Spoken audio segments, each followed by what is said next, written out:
आज गणेश चतुर्दशी है, तो गणेश चतुर्थी में जब हम देखेंगे तो गणेश जी का जो सबसे फेमस जो मंत्र है तो उसमें एक वर्ड आता है कपित्थ जम्बू फलचार भक्षणम। कपित्थ जम्बू, जम्बू मतलब जामुन। जामुन तो अधिकतर लोग जामुन की गुठली, जामुन की तमाम चीज़ें डायबिटीज़ के लिए खूब यूज करते हैं।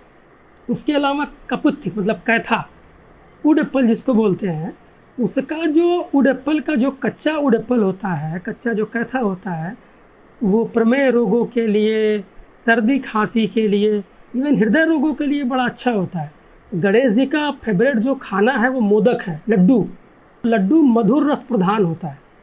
उसके अलावा भी जैसा हम लोग जानते हैं कि गणेश जी उतना वर्कआउट नहीं करते, उतना चलते नहीं। जैसे एक बड़ी फेमस कहानी है कि जब गणेश जी को कहा गया कि जाइए पृथ्वी का चक्कर लगाइए, तो गणेश जी केवल अपने माँ बाप का चक्कर लगा के आके बैठ गए।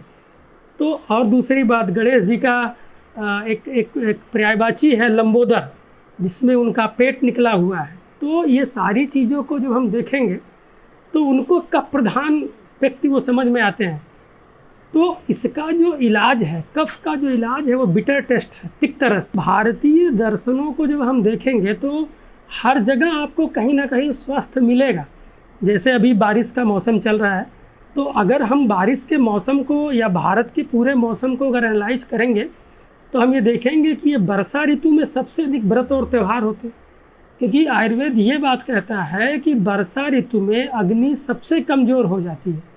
तो अग्नि कमज़ोर होगी, भोजन का पाचन कमज़ोर होगा, भोजन का पाचन कमज़ोर होगा तो हमारे और सिस्टम खराब होंगे। इसीलिए इस मौसम में सबसे अधिक व्रत और त्यौहार रखे गए हैं। इसके उल्टा आप ठंडक में आइए। ठंडक में आप देखेंगे 14-15 नवंबर से लेके 15 जनवरी के बीच में कोई बड़े त्यौहार नहीं है। कोई लोग रेगुलरली जो हफ्ते वाला रखते हैं उसका एक अलग इशू है, उसके अलावा कोई बड़े त्यौहार नहीं है। इवन इसके बाद भी आप देखिए वहाँ पे उस समय हमको नए धान्य खाना अलाउ किया गया होता है।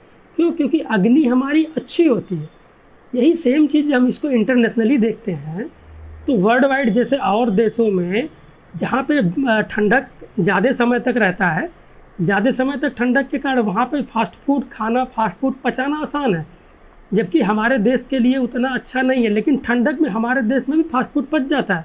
इसीलिए नवधान्य ठंडक में अलाउड होता है, बरसात में और समय में नहीं अलाउड होता है।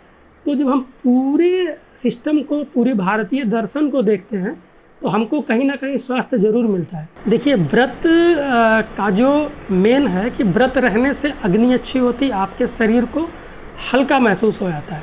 उपवास रहने के बाद शरीर हल्का महसूस करता है। और ये केवल भारत में नहीं, मॉडर्न मेडिसिन के पितामह हिप्पोक्रेट तक ने कहा है कि आपको व्रत, आपको उपवास रहना चाहिए। क्योंकि आप रेगुलर खाना खाते हैं, खाना खाने के बाद वो मल अगर बढ़िया से नहीं निकलता तो हमको कुछ समय के लिए उपवास रहना चाहिए। उपवास फ़ायदा करता है। तो धर्म के अलावा आयुर्वेद के दृष्टिकोण से उपवास का बहुत महत्व है। हाँ, उपवास किसी के देख रेख में करना चाहिए। बहुत से ऐसे रोग होते हैं जिसमें उपवास नहीं करना चाहिए।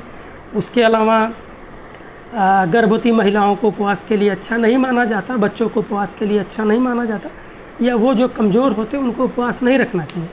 उसके अलावा भी आयुर्वेद ये कहता है कि आप उपवास करने जा रहे हैं तो उसके पहले आपके अंदर मन की शुद्धि, तन की शुद्धि के लिए जा रहे हैं तो हमारा मन भी शुद्ध होना चाहिए।